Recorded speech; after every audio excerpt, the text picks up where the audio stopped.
السلام علیکم ورحمۃ اللہ تعالی وبرکاتہ۔ تعمیری ادب حصہ پنجم کی ہمارا پارٹ نمبر یہ 31 ہے اور یہ پانچوں مل کر ہمارا پارٹ نمبر 157 ہے۔ برٹش گورنمنٹ کا یہ بیان ہے، یہاں سے ہم پڑھیں گے۔ چلیے ویڈیو کو شروع کرتے ہیں۔ بسم اللہ الرحمن الرحیم۔ یہ تمہیں بتایا جا چکا ہے کہ انگریزوں کا اصلی ملک انگلینڈ ہے۔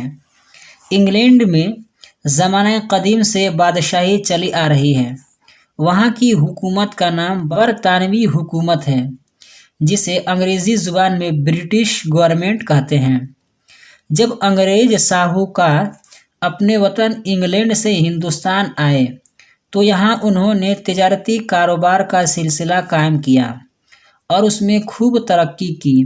پھر بعد میں انہوں نے مغل بادشاہوں کی بے بسی اور کمزوری سے فائدہ اٹھاتے ہوئے ایسٹ انڈیا کمپنی کے نام سے اپنی انگریز حکومت قائم کر لی۔ انگلینڈ کی حکومت برطانیہ نے اگرچہ ایسٹ انڈیا کمپنی کی اس نئی حکومت جائز قرار دیا تھا اور ہندوستان کا نظام درست رکھنے کے لیے کمپنی کے نام ہدایت و فرمان بھی بھیجتی رہی، لیکن خود اس نے ہندوستان کی انگریزی حکومت کے اختیارات اپنے ہاتھ میں نہیں لیے، بلکہ کمپنی ہی کے ہاتھ میں رہنے دیا، جس کے باعث کمپنی کے کرتا دھرتا اور حکام آزاد بن کر ہندوستان میں اپنی منمانی حکومت کرتے رہے۔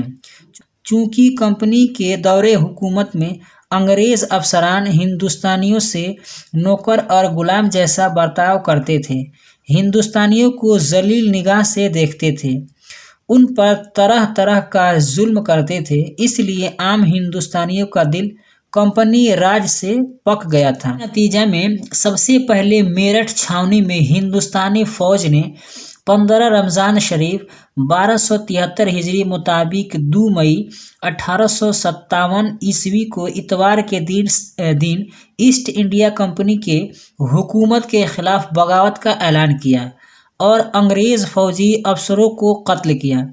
پھر باغی فوج میرٹھ سے راتوں رات چل کر صبح سویرے 17 رمضان شریف 1273 ہجری مطابق 13 مئی 1857 عیسوی کو دہلی پہنچی اور انگریز حکمرانوں کو موت کے گھاٹ اتار کر سراج الدین بہادر شاہ ظفر کی بادشاہت اور حکومت کا اعلان کیا۔ میرٹھ اور دہلی کی طرح یوپی کے دوسرے اضلاع بریلی کانپور ضلع کی جمع اضلاع ہے، بریلی کانپور جھانسی لکھنؤ گورکھپور اعظم گڑھ وغیرہ میں بھی بغاوت کی آگ پھیل گئی۔ جگہ جگہ انگریز حکام و افسران مار ڈالے گئے، کئی ایک ضلع سے کمپنی کا راج ختم ہو گیا۔ اس موقع پر سنی مسلمانوں کے بڑے بڑے علماء مثلاً حضرت مولانا فضل حق خیرآبادی، حضرت مفتی صدر الدین دہلوی، مولانا فیض احمد بدایونی وغیرہ نے دہلی سے اسلامی فتویٰ جاری کیا کہ انگریزوں کے خلاف جہاد کرنا مسلمانوں پر فرض ہے۔ اس فتویٰ سے مسلمانوں میں بڑا جوش پیدا ہوا۔ چنانچہ جب 16 محرم 1274 عیسوی مطابق 6 ستمبر 1857 عیسوی کو انگریزوں نے پنجاب کی سکھ اور نیپال کی گورکھا فوج کی مدد سے دہلی پر حملہ کیا تو عام مسلمانوں نے بھی باغی فوج کے ساتھ انگریزوں کا مقابلہ کیا، لیکن چونکہ بہادر شاہ ظفر کے سمدھی مرزا الہی بخش اور شاہی طیب حکیم احسن اللہ خاں کو انگریزوں نے دولت اور کرسی کا لالچ دے کر توڑ لیا تھا، یہ دونوں مسلمانوں کی خفیہ کارروائیوں سے انگریزوں کو آگاہ کر دیا کرتے تھے۔ اس لیے دہلی کے مسلمان روز بروز پسپا ہوتے گئے، یہاں تک کہ 29 محرم 1274 ہجری مطابق 29 ستمبر 1857 عیسوی کو انگریزوں نے شہر دہلی اور لال قلعہ پر قبضہ کر لیا۔ پھر رفتہ رفتہ یوپی کے دوسرے اضلاع میں بھی انہوں نے بغاوت کی آگ بجھا کر کامیابی حاصل کر لی اور اپنا اقتدار دوبارہ قائم کیا۔